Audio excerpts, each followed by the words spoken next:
오늘은 장 칼뱅의 한 말로 이 설교를 시작하려 합니다. 그는 이렇게 말했습니다. 주님께서 오직 성도의 교제 안에서만 그분의 자비를 베푸시기로 약속하셨다. 그러므로 죄사함은 우리가 처음으로 교회, 곧 하나님의 나라 안으로 들어가는 것과 같다. 이 사도신경에서 죄를 사하여 주시는 것과 라는 신앙 고백은 거룩한 공교회와 성도의 교제 다음에 이어지고 있습니다. 이 죄사함이라는 주제는 기독교 신앙에 있어서 매우 중요한 주제입니다. 어떻게 보면 이 성경 전체가 이 죄사함에 대해서 말하고 있다라고 말할 수도 있죠. 그렇다 보니까 이 죄사함에 대해서 할 수 있는 말들이 참 많습니다. 그 중에서 오늘은 이 사도신경의 맥락 안에서 이 주제를 살펴보려 합니다.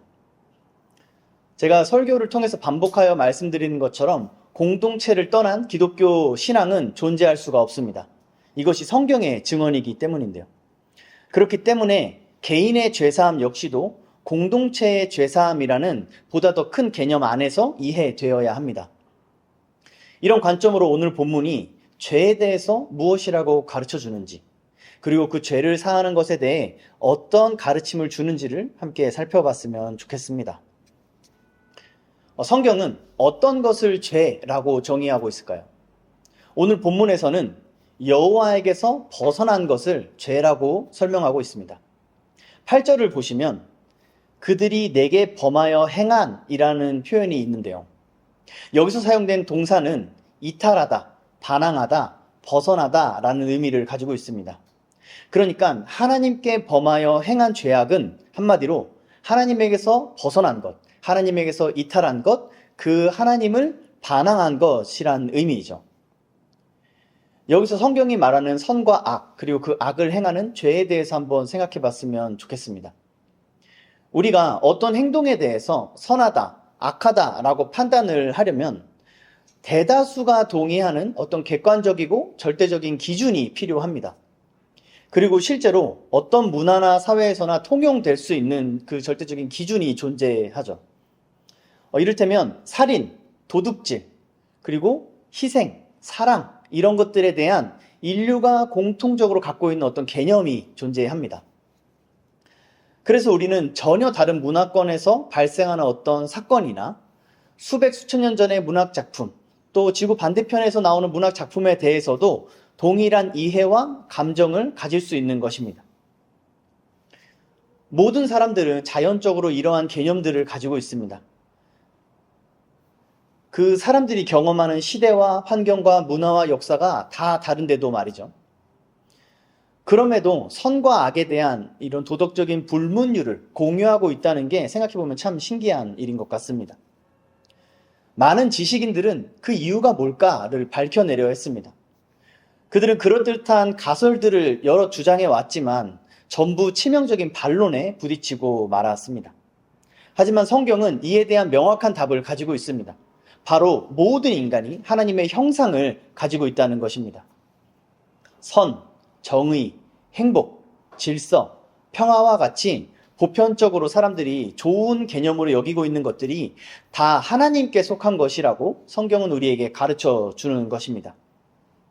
그래서 사실상 모든 인류는 하나님을 기준으로 무엇이 선하고 무엇이 악한지를 구분하고 있는 것이죠. 비록 스스로 그렇다는 것을 인지하기 못하더라도 말입니다. 이걸 좀 간단히 설명하자면 세상에 어떤 법칙과 질서가 존재한다면 그 법칙과 질서가 스스로 존재하던가 아니면 그것들이 존재하게 만드는 그것보다 더 큰 무엇이 존재한다고 우리는 생각해 볼 수 있습니다. 그리고 그 끝에 궁극적인 존재, 절대적인 존재가 있겠죠. 기독교의 하나님이 바로 그 궁극적인 존재, 절대적인 존재이십니다. 그래서 선과 악을 이야기할 때도 그 하나님을 기준 삼습니다. 하나님은 어떤 법칙과 기준에 종속되지 않는 궁극적인 존재, 절대적인 존재이십니다.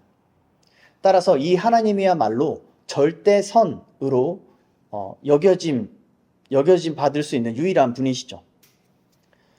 이렇게 이 세상에 절대선이라는 게 존재한다면 그것에서 이탈하는 행위, 그것에서 벗어나는 것을 악이라고 정의할 수 있습니다. 그리고 그런 것을 또 죄라고 부를 수 있겠죠. 이러한 사실은 죄에 대한 어떠한 통찰을 또 우리에게 가르쳐 주는데요. 바로 겉으로는 선해 보이지만 실상은 죄인 것이 존재한다는 것입니다.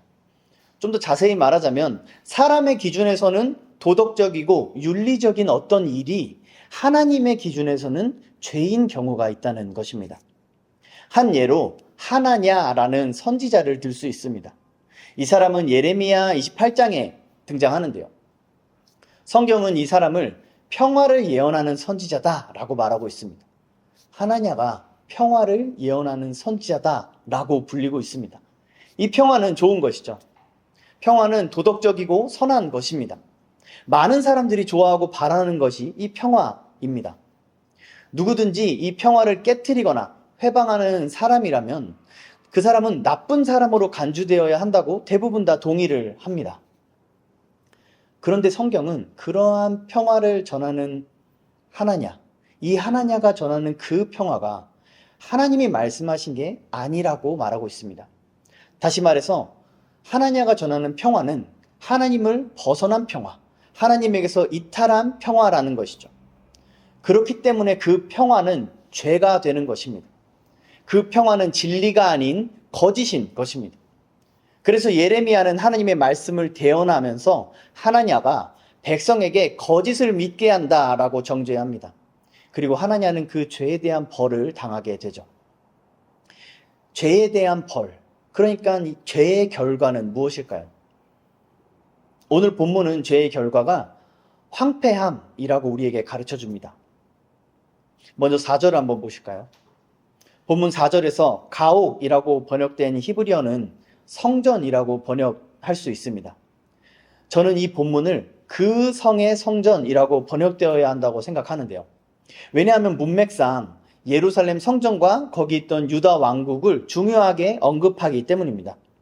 이 두 가지, 예루살렘 성전과 유다 왕국이 상징하는 것은 하나님께서 다윗과 맺으셨던 언약입니다. 그 언약은 우리가 잘 아는 대로 다윗의 후손으로 오실 메시아가 영원한 나라에서 영원히 왕노릇하게 된다는 약속이죠. 이스라엘 백성들은 이것을 믿었습니다. 그렇기 때문에 그 약속의 상징이었던 예루살렘이 함락되고 다윗의 왕조가 끊어지는 것은 그들에게는 온 우주가 무너지는 것 같은 엄청난 충격이었을 것입니다. 그런데 오늘 본문은 그런 일이 일어나게 될 것임을 예언하고 있습니다. 이처럼 죄악은 하나님의 언약에서 우리를 끊어지게 만듭니다. 그것은 곧 나 자신의 평안과 나의 안전과 나의 생명이 파괴되는 것입니다. 이것이 4절과 5절에서 말하는 죄의 결과입니다. 심지어 5절을 보시면요. 우리의 죄악과 그 죄악의 결과에 대항할 힘이 우리에게는 전혀 없음을 또 보여주고 있습니다.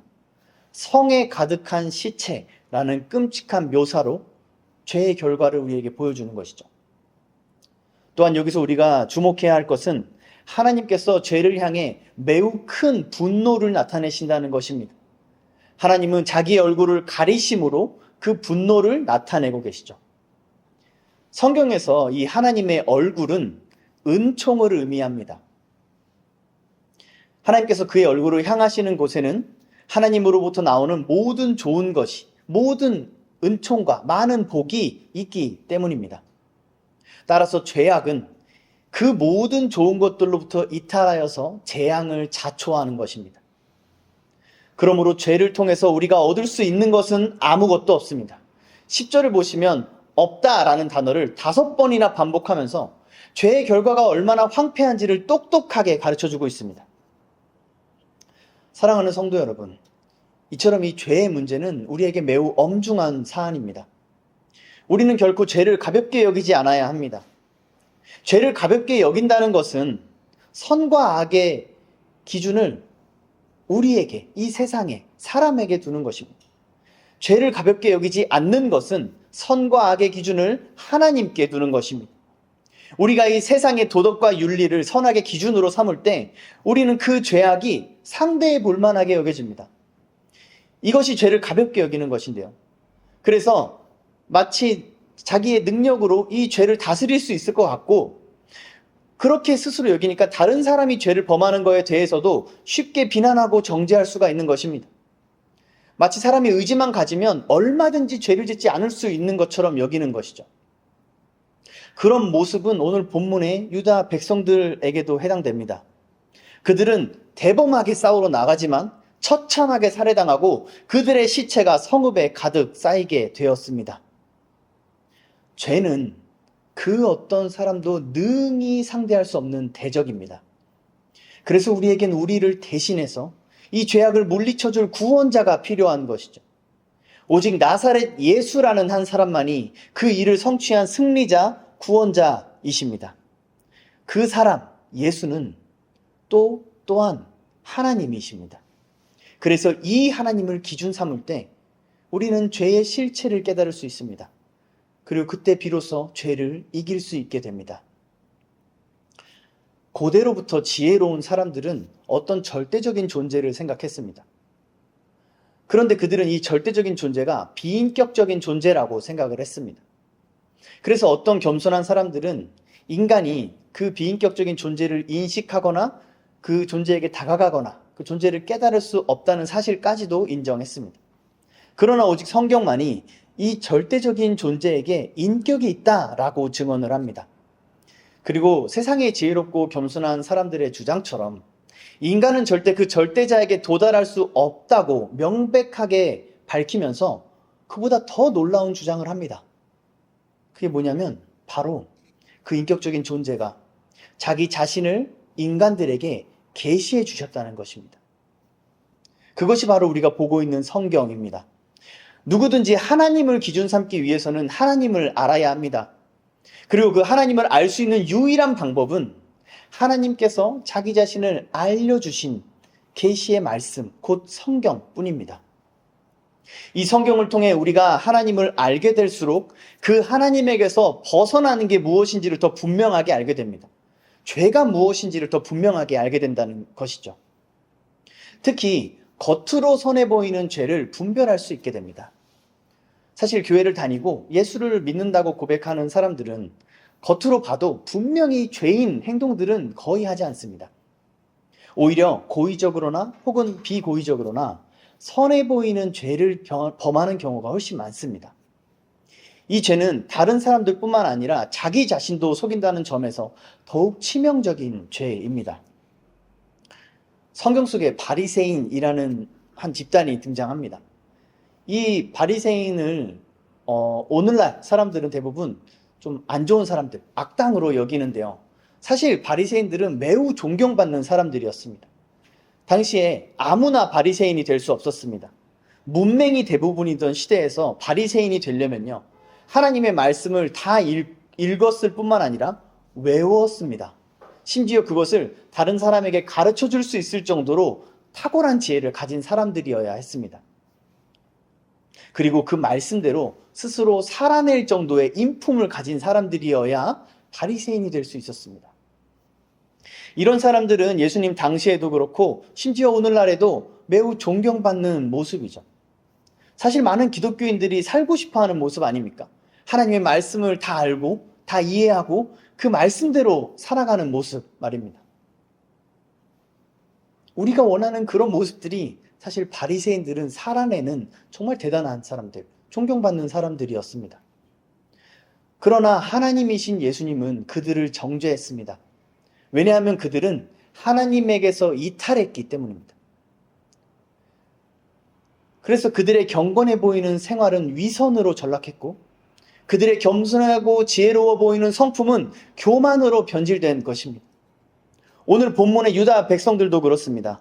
예레미야를 포함한 많은 선지자들이 그들의 죄악을 고발하고 회개를 촉구했는데도 그들은 회개하지 않았습니다. 그들이 회개하지 않았던 궁극적인 이유가 무엇인지 아십니까? 바로 선해 보이는 죄, 그 죄에 스스로 속아서 자신들이 선을 행하고 있다고 착각한 것입니다. 유다 백성들은 율법을 지키면서 살았습니다. 율법에 따라서 절기도 지키고 제사도 지내면서 살았습니다. 우리 식대로 얘기하자면 매주 교회 나가고 헌금도 잘 드리고 기도도 많이 하고 교회 봉사와 선교와 여러 가지 섬김에 성실하게 참여했던 겁니다. 그런데 그들은 율법을 통하여 하나님을 알려고 하지 않았습니다. 하나님께서 우리에게 율법을 주신 이유는 그것을 통해 하나님을 알게 하기 위함입니다. 그런데 정작 그 목적을 상실해 버렸습니다. 그들은 말씀을 통해서 하나님을 알려고 하지 않았고 그 하나님에게서 벗어나는 죄라는 게 무엇인지도 알 생각이 없었습니다. 그렇게 분별력을 잃어버린 채 자신이 하나님께 범죄하고 있으면서도 스스로 깨닫지 못하는 처참한 상황에 놓인 것입니다. 성경을 통해 하나님을 아는 것, 이것이 성경이 우리에게 가르쳐주는 죄를 이기는 방법입니다. 우리가 죄를 직접 상대하는 것이 아니라 우리의 선행으로 뭔가 죄를 덮으려고 하는 것이 아니라 우리를 대신해서 죄와 죄의 결과인 사망과 싸우신 하나님께 나아가는 것입니다. 이것을 다른 말로 하나님의 얼굴을 구한다라고 성경은 또 가르쳐 줍니다. 죄에 대한 하나님의 반응이 아까 어땠습니까? 죄에 대한 하나님의 반응이 그의 얼굴을 가리시는 것이었죠.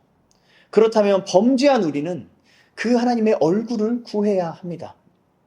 얼굴이라는 것은요, 그 존재를 나타내는 표상입니다.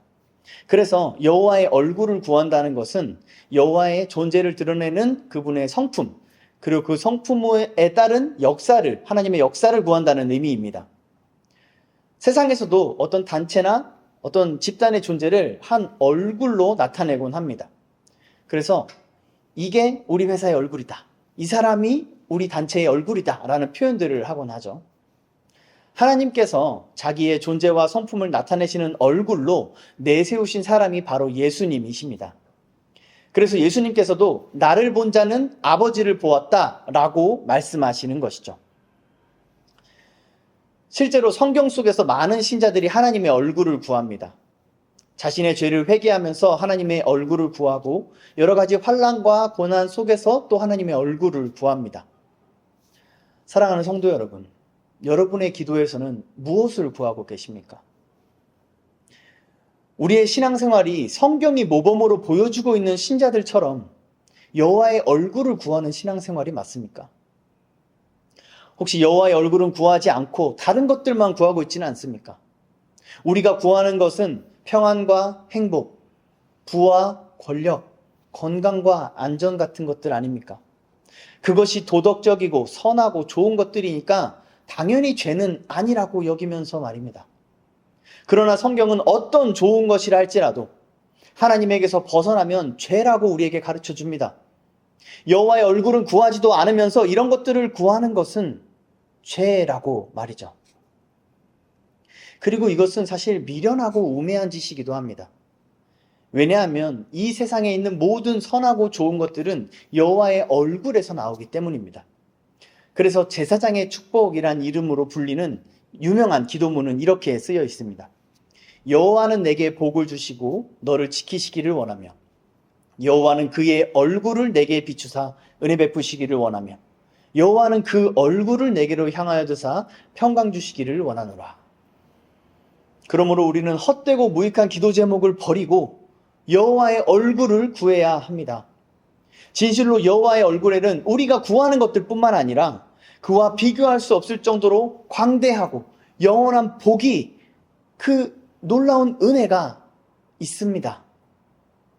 우리를 죄와 사망의 황폐함에서 구원해서 영원한 나라에 살게 하시는 은총이 여호와의 얼굴에 있다는 말입니다. 그러니까 우리가 주저리 헛되고 사소한 것을 구하기보다 여호와의 얼굴을 구하는 것이 훨씬 지혜롭고 가치 있는 기도 아니겠습니까? 하나님께서 우리에게 주신 아름다운 기도문인 시편을 보시면 여호와의 얼굴을 구하는 아름다운 고백들이 담겨 있습니다. 그중에서 몇 가지만 살펴보자면 이렇습니다. 시편 28편인데요. 너희는 내 얼굴을 찾으라 하실 때에 내가 마음으로 주께 말하되 여호와여 내가 주의 얼굴을 찾으리이다 하였나이다. 우리가 여호와의 얼굴을 구할 수 있는 것은 여호와께서 우리에게 그것을 구할 수 있도록 허락해 주셨기 때문입니다. 비유하자면 하나님께서 우리에게 황금알을 낳는 거위를 주신다는 겁니다. 그런데 그 거위는 필요 없고요. 그냥 황금알만 주세요 라고 하는 건 얼마나 무례하고 또 미련한 기도입니까? 우리가 여호와의 얼굴을 구할 수 있음이 은혜입니다. 오직 은혜 받은 자만, 이것이 은혜인 줄 깨달은 자만이 여호와의 얼굴을 구할 수 있습니다. 마음을 다해 여호와의 얼굴을 구한다는 것은 그가 받은 은혜, 그가 하나님께 은혜를 받은 자라는 하나의 표징, 증거인 것이죠. 또한 시편 17편은 악인들과 대적자들의 공격으로 인해서 괴로워하고 있는 시인의 기도를 담고 있습니다. 그런데 그 기도의 마지막이 바로 이 고백입니다. 나는 의로운 중에 주의 얼굴을 배우리니 깰 때에 주의 형상으로 만족하리다. 사랑하는 성도 여러분, 여러분은 주의 형상으로 만족하고 계십니까? 어떤 상황에 있더라도 주님의 얼굴을 보기만을 간절히 구하면서 그 얼굴에 나타난 하나님의 성품과 역사로 만족하고 계십니까? 우리의 신앙을 한번 점검합시다. 말로만 하나님을 사랑한다고 하지 말고 실제로 하나님을 어떻게 여기고 있는지를 우리 스스로 한번 돌아봤으면 좋겠습니다. 시편 31편에서 이렇게 기도합니다. 주의 얼굴을 주의 종에게 비추시고 주의 사랑하심으로 나를 구원하소서. 주님은 사랑하시는 자에게 주님의 얼굴을 비춰주십니다. 하나님께서는 죄에 대해서는 그의 얼굴을 가리시지만 하나님께서 사랑하시는 자에게 자기의 얼굴을 비춰주시는 분이십니다. 사랑하는 사람과 잠잠히 서로의 얼굴을 바라보고 있으면요, 그냥 그 자체만으로 형언할 수 없는 행복과 만족과 평안을 느끼지 않습니까? 우리가 사람의 얼굴을 보고도 그렇다면 하나님의 얼굴에는 더욱 그래야 하지 않겠습니까? 우리가 정말 하나님을 사랑한다면 말이죠. 즐겁게 소리칠 줄 아는 백성은 복이 있나니 여호와여 그들이 주의 얼굴 빛 안에서 다니리로다. 이렇게 하나님을 사랑하고 하나님을 즐거워하고 하나님을 예배하는 사람들은 하나님의 얼굴 빛 안에 다니는 사람들입니다. 여호와의 얼굴 빛 안에 있는 사람들, 성경은 이런 사람들을 교회라고 말합니다. 이처럼 죄에 대해서 가장 지혜로운 반응은 하나님을 아는 것, 곧 여호와의 얼굴을 구하는 것입니다. 그렇게 해서 우리의 생각과 마음이 하나님에게서 벗어나지 않게 하는 것입니다. 그리고 이것은 하나님의 말씀으로만 가능한 일입니다. 그 말씀을 우리에게 조명해 주시고 깨닫게 해주시고 가르쳐 주시고 기억나게 하시는 성령님의 능력으로만 가능한 일입니다. 다시 말해서 우리가 죄에서 떠나는 것, 무엇이 선이고 무엇이 악인지 아는 것은 오직 성령님께서 말씀을 통해서 우리 가운데 역사하셔야만 할 수 있는 일입니다. 그래서 다윗도 시편 51편에서 자신의 죄를 고백하면서 주의 성령을 붙잡고 의지하고 있는 것입니다. 하나님의 마음에 합한 사람이었던 다윗이 이랬다면 우리 또한 그래야 할 줄 믿습니다. 그러나 우리가 오늘 본 본문에서는요, 이 예레미야의 예언이 그대로 이루어집니다. 이스라엘과 유다 백성들은 멸망을 당하게 됩니다. 그들의 영원할 것 같았던 다윗의 왕조와 견고한 성읍들은 다 무너져 내렸습니다. 그들은 눈이 뽑히고 사륙을 당하고 유린을 당한 뒤에 노예가 되었습니다. 이것이 그들이 저지른 죄의 결과였죠. 그런데 그들은 그렇게 끝나지 않았습니다. 하나님께서는 범죄한 자기 백성을 내가 회복시키시겠다라고 말씀하십니다. 여기서 회복이란 죄사함을 의미합니다. 그리고 우리는 본문을 통해서 이 죄사함에 대해서 세 가지 교훈을 얻을 수 있습니다. 먼저는요, 여호와께서 죄를 사하여 주시는 것이 이스라엘 백성이 회개한 결과가 아니라는 것입니다. 본문 어디에도 이스라엘 백성들이 회개했다라는 뉘앙스를 발견할 수 없습니다. 심지어 그들이 죄악을 그치고 착하게 살았다, 그래서 용서해 주신 거다라는 뉘앙스도 발견할 수 없습니다. 그러면 그들은 어떻게 죄를 용서받은 것일까요? 성경은 죄사함의 근거가 오직 여호와께 있다라고 말합니다. 성경은 회개가 죄사함의 조건이 아니라 열매라고 우리에게 가르쳐 줍니다. 우리가 회개를 해야만 하나님께서 죄를 사하여 주시는 것이 아니고, 또 우리가 회개를 하면 하나님은 반드시 그를 용서해 주셔야만 하는 것도 아닙니다. 오히려 우리가 회개할 수 있는 것은 하나님께서 은혜로 먼저 우리의 죄를 사해 주셨기 때문에 가능한 것입니다. 따라서 죄사함을 받은 사람들은 은혜를 받은 사람들입니다. 그리고 그 은혜를 주신 여호와의 얼굴이 향하는 사람들입니다. 그 주님의 얼굴 앞에 거하는 사람은 날마다 자기의 죄를 회개합니다. 회개가 은혜에 대한 반응이기도 하고 또 주님의 빛나는 얼굴 앞에서 자기의 죄가 너무 선명하게 보이기 때문에 그렇습니다. 그리고 본문은 죄사함의 대상을 성읍이라고 말하고 있습니다. 어떠한 개인이 아니라요. 심지어 백성들도 죄사함의 직접적인 대상은 아닙니다. 오늘 본문에서 하나님께서 죄를 사하시는 대상은 분명하게 성읍이라고 말하고 있습니다. 한번 말씀을 살펴볼까요? 2절에서 성취하다라는 단어는 견고하게 세우다라는 의미를 가지고 있습니다. 여호와의 성취가 건축의 이미지로 표현되고 있는 것이죠. 또 3절에서 은밀한으로 번역된 단어는 사실 난공불락의 요새를 가리키는 단어입니다. 이 말씀을 받은 이 유다 백성들은 자신들의 성과 성전이 무너지는 것을 경험하게 됩니다.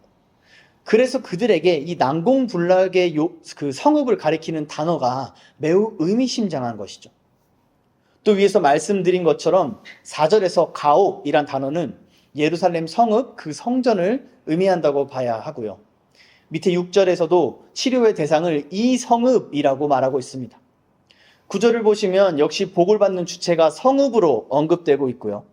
7절과 9절에서 백성들은 그 성읍 안에서 복을 받는 것입니다.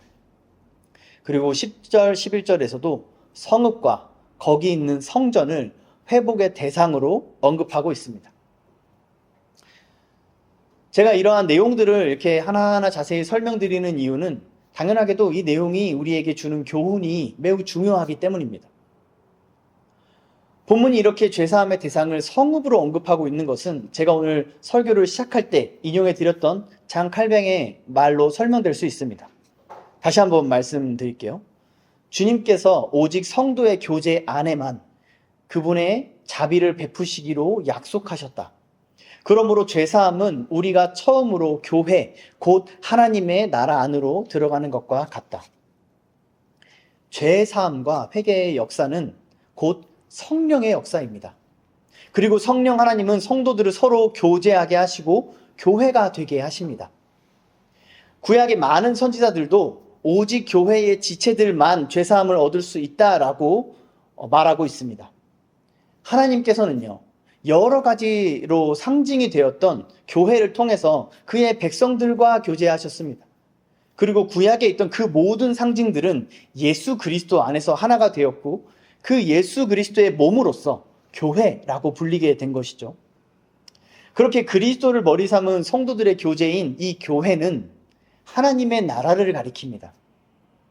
구원을 받은 사람은 하나님의 나라에 들어가는 사람이죠.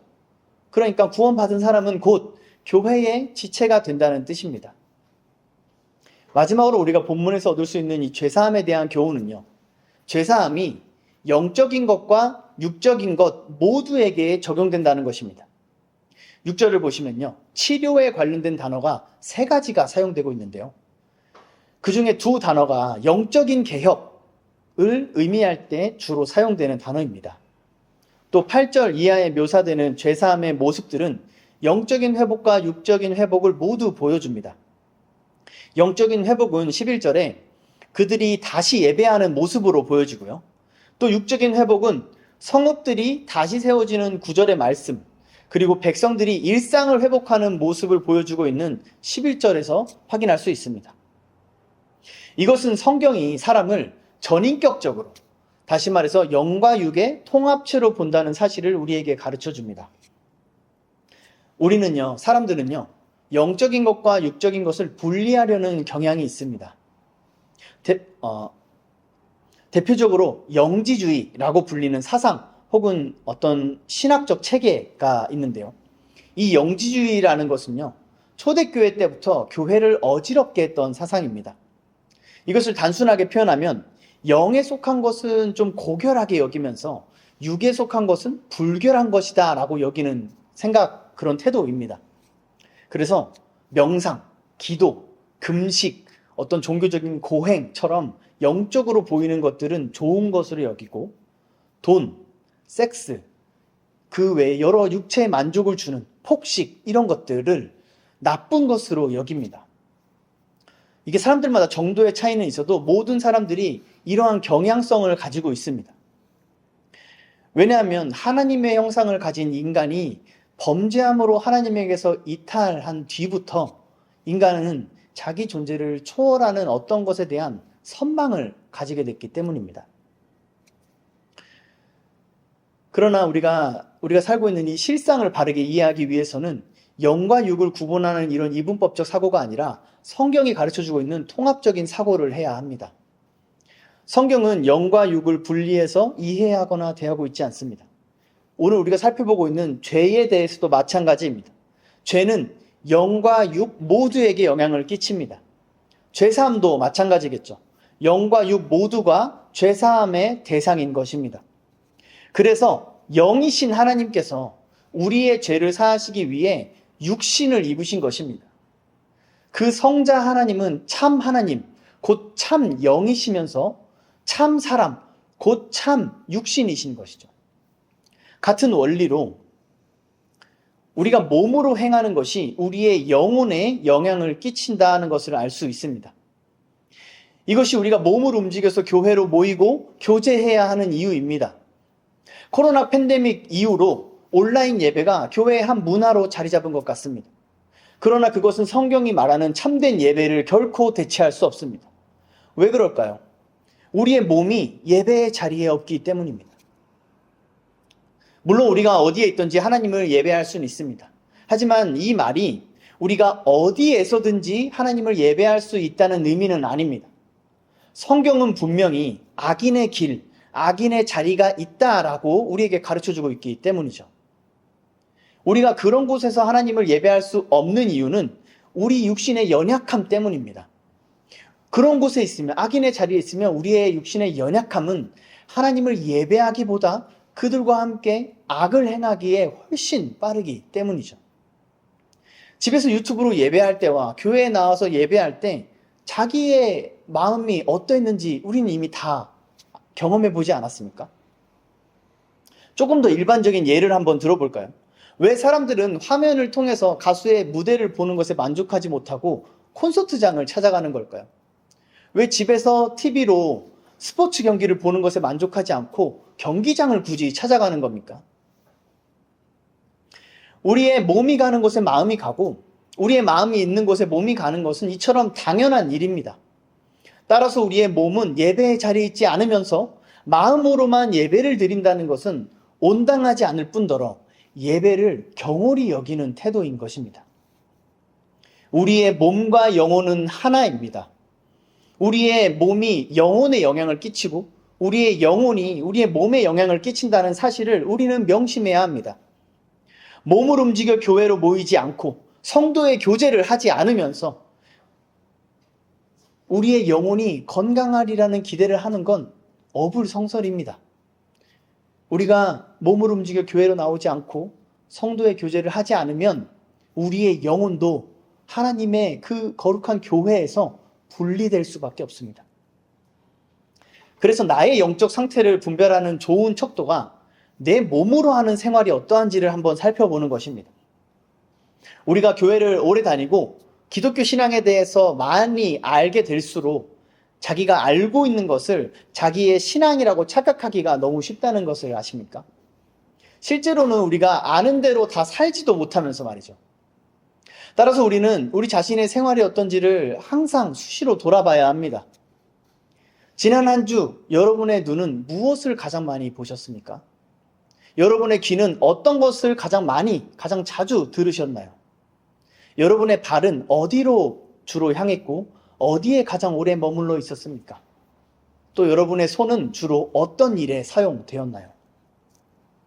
그것이 실제로 여러분의 삶에서 예배하고 있는 대상입니다. 우리의 생활을 변화시키는 것은 우리의 영혼에 지대한 영향을 끼칩니다.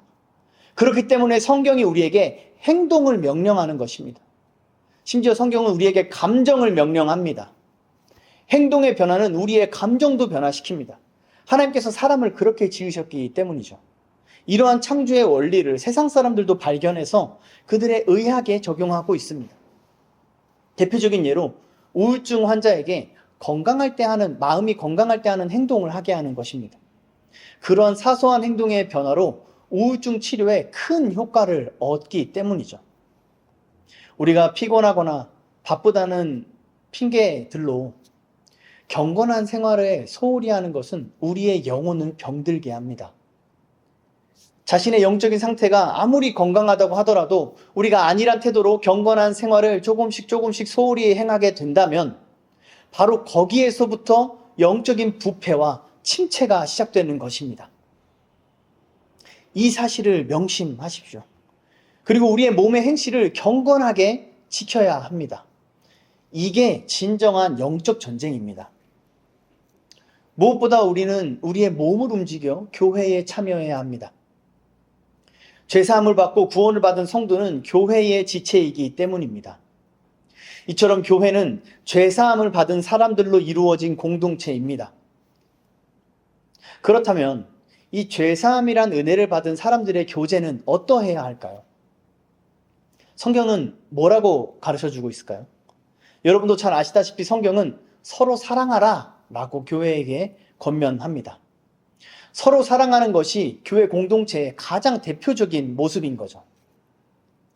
그런데 서로 사랑하려면요, 먼저 서로의 죄를 용서해 줘야 됩니다. 괜히 예수님께서 용서를 강조하시고 성령의 열매와 은사가 용서와 용납에 초점이 맞춰져 있는 게 아닙니다. 이 용서라는 게 우리가 서로 사랑하라는 이 위대한 순종에 가장 큰 방해가 되기 때문입니다. 용서하시기 어렵죠. 용서가 어려운 이유가 뭘까요?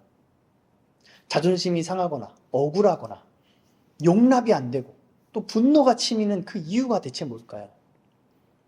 그 이유는 바로 교만입니다. 이 사실을 인정하기 정말 어렵겠지만 이게 진실입니다. 우리 내면은 깊숙한 곳에서 나는 이런 대접받을 사람이 아니야. 나는 이 문제에 대한 정당한 대가가 뭔지 알아. 나는 이 일에 대해서 정답이 뭔지 아는 사람이야.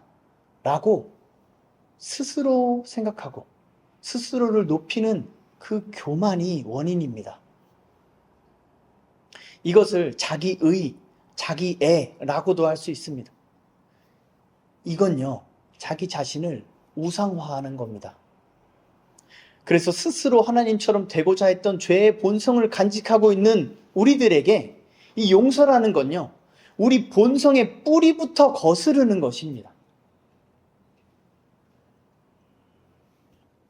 그러나 가장 의롭고 선하시고 심지어 죄가 없으셔서 아무도 용서하실 필요가 없으신 분께서 죄를 용서해 주셨다는 사실을 한번 생각해 보십시오.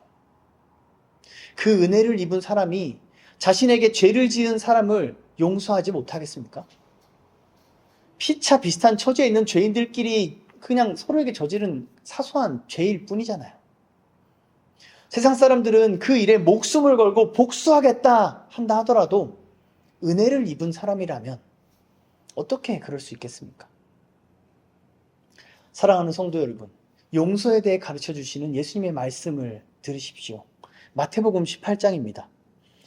그러므로 천국은 그 종들과 결산하던 어떤 임금과 같으니 결산할 때에 10,000달란트 빚진 자 하나를 데려오매 갚을 것이 없는지라 주인이 명하여 그 몸과 아내와 자식들과 모든 소유를 다 팔아 갚게 하라 하니 그 종이 엎드려 절하며 이르되 내게 참으소서 다 갚으리이다 하거늘 그 종의 주인이 불쌍히 여겨 놓아 보내며 그 빚을 탕감하여 주었더니 그 종이 나가서 자기에게 100데나리온 빚진 동료 한 사람을 만나 붙들어 목을 잡고 이르되 빚을 갚으라 하매 그 동료가 엎드려 간구하여 이르되 나에게 참아주소서 갚으리이다 하되 허락하지 아니하고 이에 가서 그가 빚을 갚도록 옥에 가두거늘 그 동료들이 그것을 보고 몹시 딱하게 여겨 주인에게 가서 그 일을 다 알리니 이에 주인이 그를 불러다가 말하되 악한 종아 내가 빌기에 내가 내 빚을 전부 탕감하여 주었거늘 내가 너를 불쌍히 여김과 같이 너도 네 동료를 불쌍히 여김이 마땅하지 아니하냐 하고 주인이 노하여 그 빚을 다 갚도록 그를 옥졸들에게 넘기니라. 너희가 각각 마음으로부터 형제를 용서하지 아니하면 나의 하늘 아버지께서도 너희에게 이와 같이 하시리라. 그러므로 저는 여러분께 담대하게 이렇게 권면합니다. 용서하십시오. 예수님의 이 비유를 시작하실 때 천국은 이라고 말씀하신 것을 기억하십시오. 이게 무슨 뜻일까요? 용서는 천국에 속한 것이란 말입니다. 우리가 죄사함을 받고 구원을 얻어서 하나님의 나라의 백성이 되었다면 다른 사람을 용서할 수 있다라는 것입니다. 다시 말해서 누구든지 용서하지 못하는 사람은 천국에 속하지 않았다는 것입니다. 진실로 천국에 속하지 않은 사람은 자기 자존심을 꺾고 억지로 용서하느니 차라리 분노하면서 죽기를 택하는 사람입니다. 여러분은 어떤 사람입니까? 어떤 분들은 교회를 용서하지 못해서 교회를 거부하시는 분들도 있습니다. 그런 분들께 사랑하는 마음으로 이렇게 말씀을 드립니다. 용서하십시오. 용서가 구원입니다. 용서가 평안입니다. 용서가 하나님을,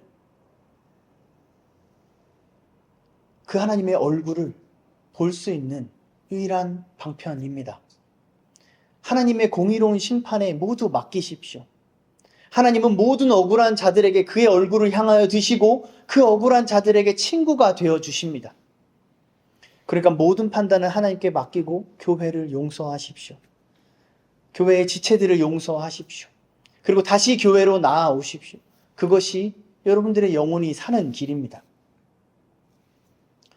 용서는 어렵습니다. 엄밀히 말하자면 우리가 다른 사람을 용서한다는 건 사실 불가능한 일입니다. 오직 하나님만이 진정한 용서를 이루실 수 있습니다. 그러므로 우리는 성령을 의지하여서 용서하게 해달라고 간절히 구해야 합니다. 또한 우리는 먼저 우리의 몸으로 상대방을 용서해야 합니다. 우리의 몸과 영혼이 하나라는 걸 기억하십시오.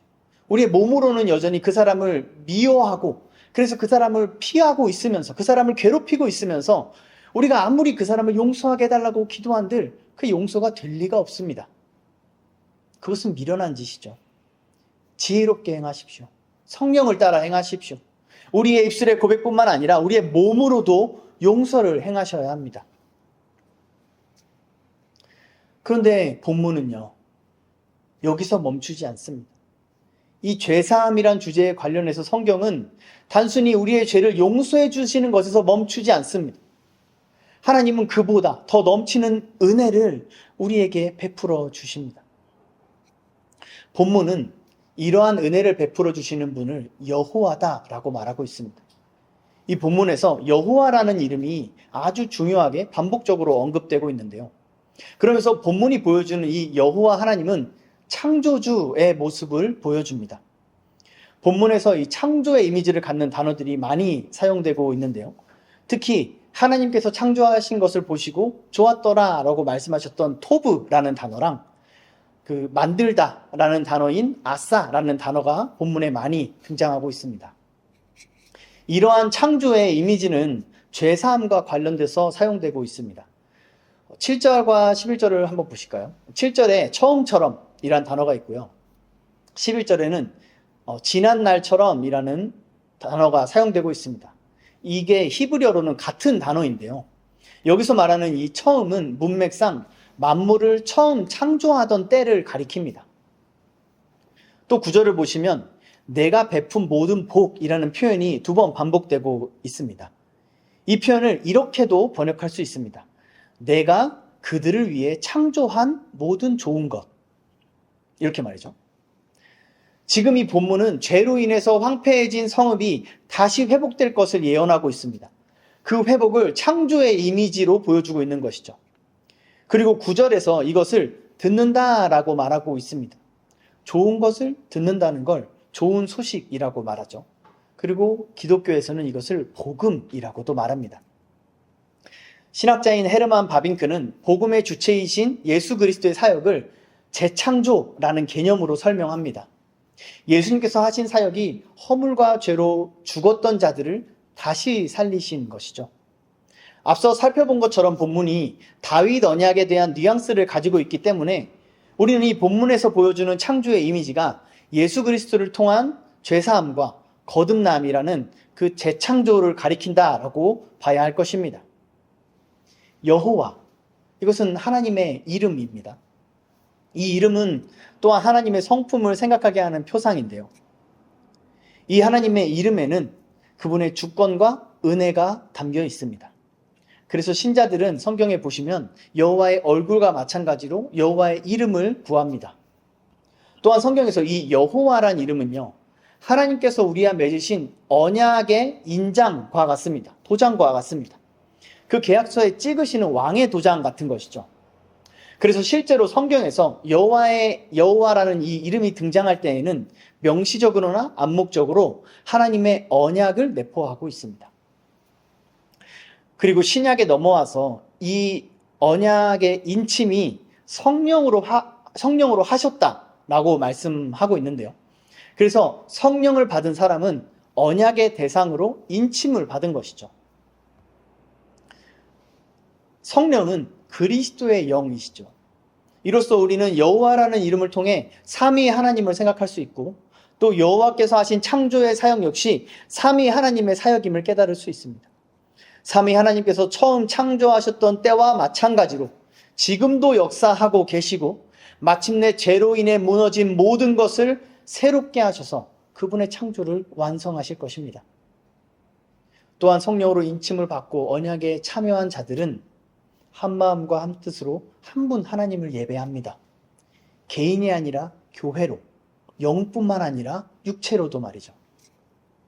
이렇게 회복된 자들의 예배가 11절에서 묘사되고 있는데요.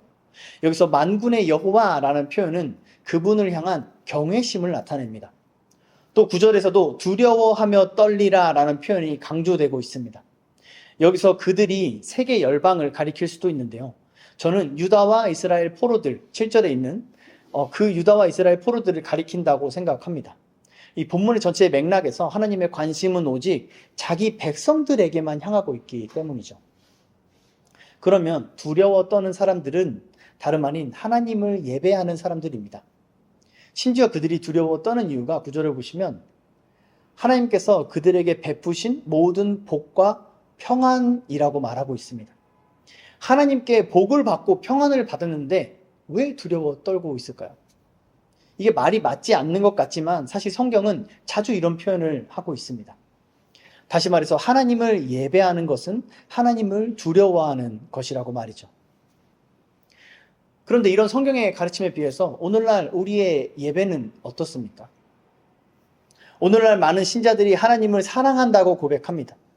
그런데 성경은 신자들을 부를 때 하나님을 경외하는 자라는 표현을 주로 사용합니다.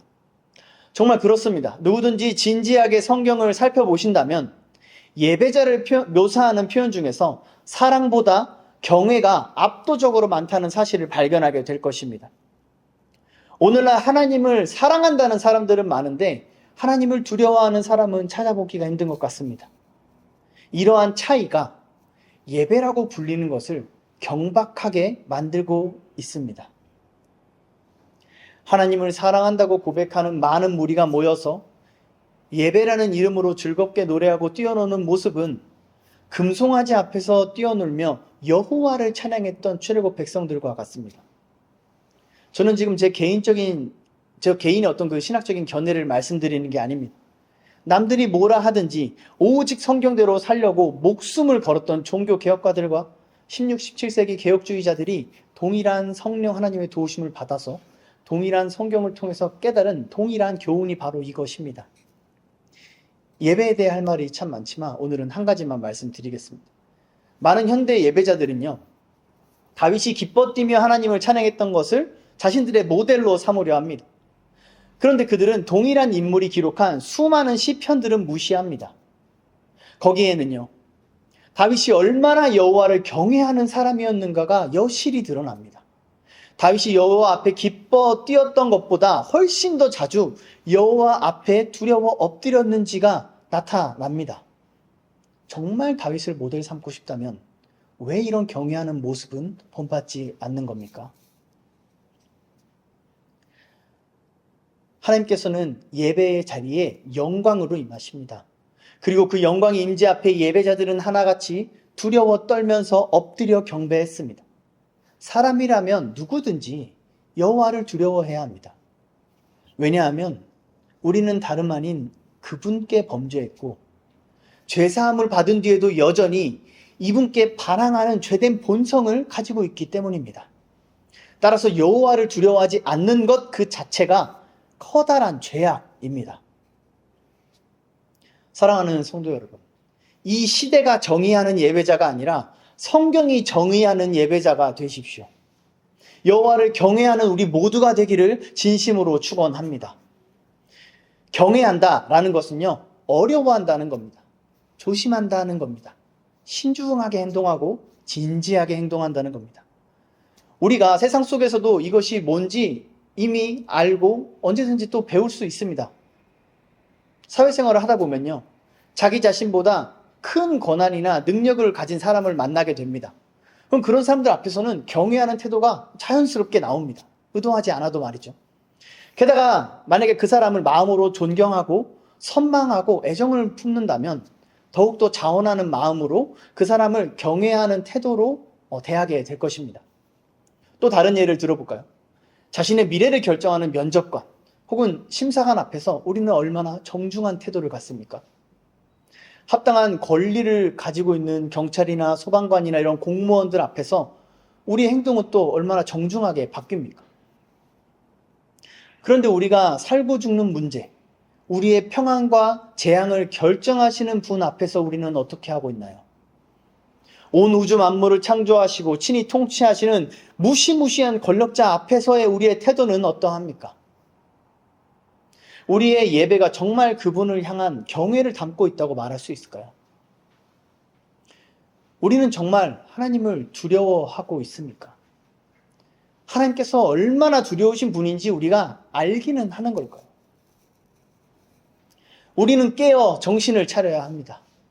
이 광기에 사로잡힌 시대에 속아서는 안 됩니다. 여호와 하나님은 이 세상이 말하는 천박한 사랑으로 대할 수 있는 분이 결코 아닙니다. 여호와 하나님은 경외의 대상입니다. 온 우주 만물이 두려워 떨며 엎드려 예배하는 유일한 존재이십니다. 다시 본문을 보시죠. 11절에서 만군의 여호와를 경외하면서 찬양하는 내용이 그분의 선하심과 인자심입니다. 이것이 하나님의 영원한 사랑, 영원한 사랑을 의미합니다. 성경이 우리에게 가르쳐주는 참된 예배의 모습이 이렇습니다. 모든 만물보다 뛰어나신 하나님께서는 두려움과 사랑이 공존하게 되는 겁니다. 미련한 사람들은, 거짓 선생들은 감히 이것을 사람의 지혜로 설명하려 합니다. 어떻게 하냐면요, 성경이 말하는 이런 두려움은 호러나 공포 같은 두려움이 아니라고 말이죠. 그들은 그렇게 교묘하게 하나님을 사람이 이해할 수 있는 수준으로 끌어내립니다. 그러나 성경은 여호와를 향한 두려움을 자주 죽음에 대한 공포로 빗대어 설명합니다. 그리고 여호와를 향한 사랑도 죽음으로써 묘사하고 있죠. 제가 아까 세상이 말하는 사랑은 천박한 사랑이라고 했습니다. 왜냐면요, 세상이 말하는 사랑은 자기 유익을 구합니다. 자기가 죽지 않고요, 자기가 살아 있습니다. 그래서 외모나 소유나 눈에 보이는 것들이 그 사랑의 조건으로 들어올 수 있는 것입니다. 이처럼 경박하고 음란한 개념이 이 교회 안에도 이미 너무 만연하게 깔려 있습니다. 성경이 말하는 진짜 사랑은 정말 교회 안에서조차 찾아보기 힘든 것 같습니다. 말세에 사랑이 식어진다라고 말씀하신 예수님의 말씀처럼 말입니다. 그렇기에 더욱더 우리는 여호와를 경외해야 합니다. 아주 도발적이고 급진적인 표현일 수 있겠네요. 표현일 수도 있는데요. 어떤 표현이냐면, 여호와 앞에서 죽음의 공포를 느껴보지 않은 사람은 여호와를 사랑할 수 없다는 말입니다. 죽음처럼 강력한 사랑이 아니면 감히 하나님께 고백할 수 없습니다. 죽음처럼 강력한 사랑이 아니라면 그건 하나님 앞에 사랑이 아니라 조롱일 뿐입니다.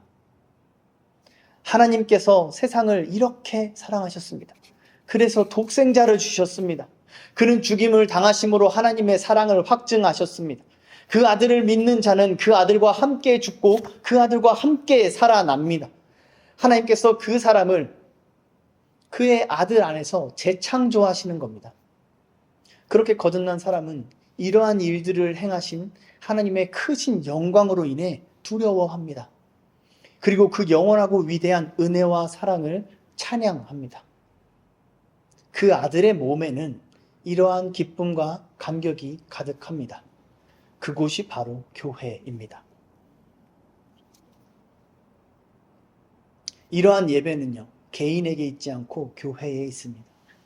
우리의 죄사함은 교회에 있습니다. 우리의 구원은 교회에 있습니다. 왜냐하면 하나님께서 교회에 계시기 때문입니다.